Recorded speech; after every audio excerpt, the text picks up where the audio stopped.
So hello everyone, welcome to my channel. And पिछली video में मैंने एक सीरीज़ स्टार्ट की थी जिसमें मैंने बैक्टीरियल डिजीज़ में सबसे पहला टॉपिक टाइफाइड को शुरू किया था।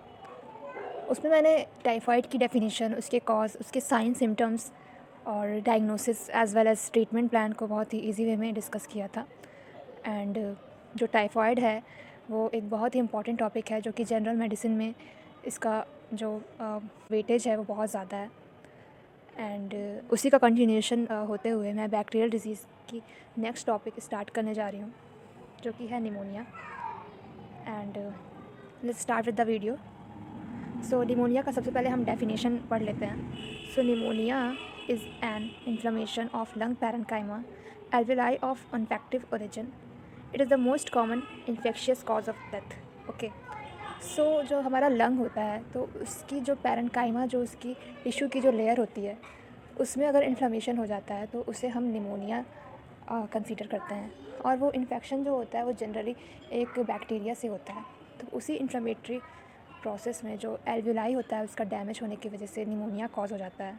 ओके, सेकेंड पॉइंट में लिखा है कि it is the most infectious cause of death. Okay, चूँकि निमोनिया अगर बहुत ही सीवियर केसेस में निमोनिया अगर बहुत सीवियरली कॉज हो जाता है किसी पर्सन में, तो वो भी बहुत मेजर कॉज ऑफ डेथ इसको हम कहते हैं, क्योंकि निमोनिया से कई बार पेशेंट फैटल हो जाता है, उसकी डेथ भी हो सकती है।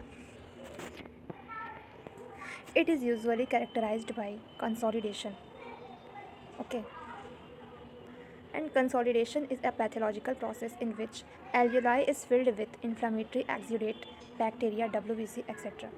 ओके, सो कंसोलिडेशन एक जो टर्म है वो क्या कहता है? कंसोलिडेशन एक तरीके का पैथोलॉजिकल प्रोसेस है जिसमें जो हमारे इन्फ्लेमेटरी रिस्पॉन्स होता है बॉडी के थ्रू, तो वो जो हमारा लंग में जो हमारा एल्वेलाई होता है, मीन्स जो मेजर साइट है गैसियस एक्सचेंज में, ओके, जो हमारा एल्वेलाई है जो कि मेजर साइट है गैसियस एक्सचेंज के लिए, उसमें बॉडी के इन्फ्लेमेटरी प्रोसेस के थ्रू जो एक्सुडेट्स होते हैं वो उसमें लाइक एक्सुडेट्स का फिलिंग हो जाता है, लाइक बैक्टीरिया की वजह से वहाँ पे इन्फेक्शन हो जाता है, वहाँ पे WBCs का अटैक हो जाता है, उसके वजह से निमोनिया कॉज होता है। सो जो इसका नेक्स्ट पॉइंट है वो है एपिडेमियोलॉजी। मीन्स निमोनिया कब कहाँ हुआ और ये कौन से एजेस को ये अफेक्ट करता है और ये कौन से सीजन्स में होता है। एपिडेमियोलॉजी का मीन्स मेनली यही मतलब होता है कि जो निमोनिया है, जो कोई भी डिजीज़ है, तो उसका एक्सटेंट क्या है कि वो कब हुआ, वो कौन से एज को ज़्यादा अफेक्ट करता है और वो कौन से सीज़न में ज़्यादा होता है। डिफरेंट इटियोलॉजी होती है। ओके, सो स्टार्ट करते हैं। तो एपिडेमियोलॉजी में हम पढ़ते हैं occurs through out the year. Means जो निमोनिया है वो पूरे साल पर साल होता है, वो कभी भी हो सकता है। इसका कोई फिक्स मंथ नहीं है कि वो इसी मंथ में होगा, ये किसी भी मंथ में हो सकता है, साल के किसी भी मंथ में। Okay, and it results from different aetiological agent varying with seasons. Means इसका कॉज जो होता है वो कोई भी इसका कॉज हो सकता है, लाइक कि बैक्टीरिया से भी जो मोस्ट कॉमन इसका कॉज है वो बैक्टीरिया ही है, लेकिन ये फंगस, पैरासिटिक इन्फेक्शन से भी इसका जो कॉज है वो हो सकता है। Occurs in persons of all ages. Means ये किसी भी एज के पर्सनस को हो सकता है, इसमें कोई ऐसा फिक्स नहीं है कि ये चिल्ड्रंस को ही होगा या तो ये एडल्ट्स को ही या तो एल्डरली पीपल्स को ही होगा, ये किसी भी एज के लोगों को हो सकता है निमोनिया। इसीलिए ये एक ऐसी डिजीज़ है जो फैटल भी है। अब हम पढ़ते हैं कि इसकी इटियोलॉजी के बारे में। इटियोलॉजी का मतलब अगर किसी को नहीं पता है तो इटियोलॉजी का मतलब होता है कॉज। किसी भी डिजीज़ के कॉज को हम इटियोलॉजी कहते हैं। ओके, सो हम देखते हैं कि जैसे कि मैंने पहले बताया कि जो निमोनिया है वो मेनली जो होता है वो बैक्टीरिया से ही कॉज होता है, बट एट सम एक्सटेंट ये डिफरेंट जो हमारे पैथोजेंस होते हैं उनसे भी समटाइम्स ये कॉज होते हैं। लाइक बैक्टीरिया तो जो मोस्ट कॉमन है वो है स्ट्रेप्टोकोकस निमोनी। ओके, एंड जो वायरस है वो है इन्फ्लुएंजा वायरस और एडिनो वायरस, एंड जो फंजाई है ये है नेमोसिस्टाइटिस कार्नी। ओके, तो ये दो पैथोजेंस और हैं जिसकी वजह से निमोनिया जो होता है वो कॉज हो सकता है। अब आते हैं इसके क्लासिफिकेशन के ऊपर। सो क्लासिफिकेशन जो है उसका मेनली ये दो टाइप का है। ओके, सो जो पहला है वो है टाइप 1 निमोनिया, एंड जो दूसरा है वो है टाइप 2 निमोनिया। अब टाइप 1 में भी है, जो पहला है वो है लोअर निमोनिया और जो दूसरा है वो है ब्रोंको निमोनिया। एंड टाइप 2 में community acquired pneumonia CAP and hospital acquired pneumonia HAP। तो वन बाय वन हम इसको ब्रीफ में डिस्कस कर लेते हैं। कि एक्चुअली में ये होता क्या है।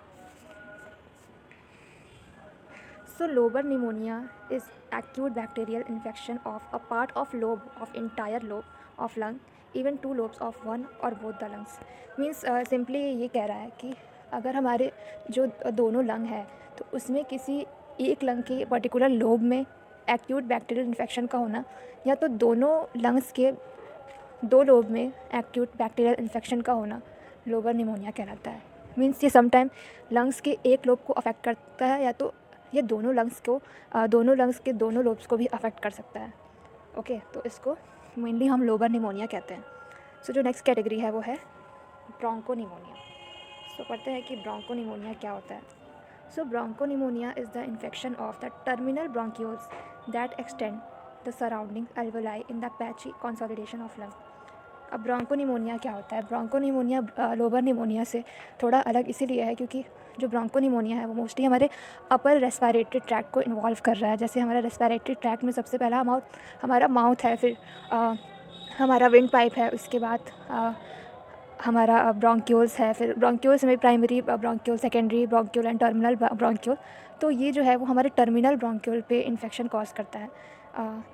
मोस्टली हमारे टर्मिनल ब्रोंक्यूल से हमारे एल्वेलाई तक का एक इन्फेक्शन कॉज करता है। और जो यहाँ लिखा है patchy consolidation of lungs, means ये ऐसा इन्फेक्शन कॉज करता है लाइक इसमें पैचेस बन जाते हैं। और जो कंसोलिडेशन मैंने स्टार्टिंग में ही क्लियर किया था कि इसमें एक्जिडेट्स का फीलिंग हो जाता है एल्वेलाई में। सो ये डिफरेंस है ब्रोंको निमोनिया में एंड लोबर निमोनिया में। सो आज का लेक्चर यहीं पे ख़त्म होता है। So as always I say a big thank you to all of you. So आप लोगों से मुझे एक बहुत ही इम्पॉर्टेंट बात करनी थी कि मैंने देखा है कि मेरी वीडियोस लोग देखकर चले जाते हैं बट वो कोई कमेंट नहीं करते हैं, और आप लोग मेरे चैनल को सब्सक्राइब भी नहीं करते हैं। तो मैं ये जानना चाहती हूँ कि आप लोगों को मेरा लेक्चर एक्चुअली में लगता कैसे है। तो अपना फ़ीडबैक मुझे ज़रूर दें, और अगर आपको हेल्प होती है तो मेरे चैनल को सब्सक्राइब भी ज़रूर करें एंड शेयर भी करें एंड कमेंट ज़रूर करें, तभी मुझे पता चलेगा कि आप लोगों को पसंद आ रहा है एंड मैं इसको फर्दर कंटिन्यू करूँगी। because I'm also a physiotherapist and I have loads of work, so that's why I'm telling all these things to you. So thank you and bye, take care. मिलते हैं next video में।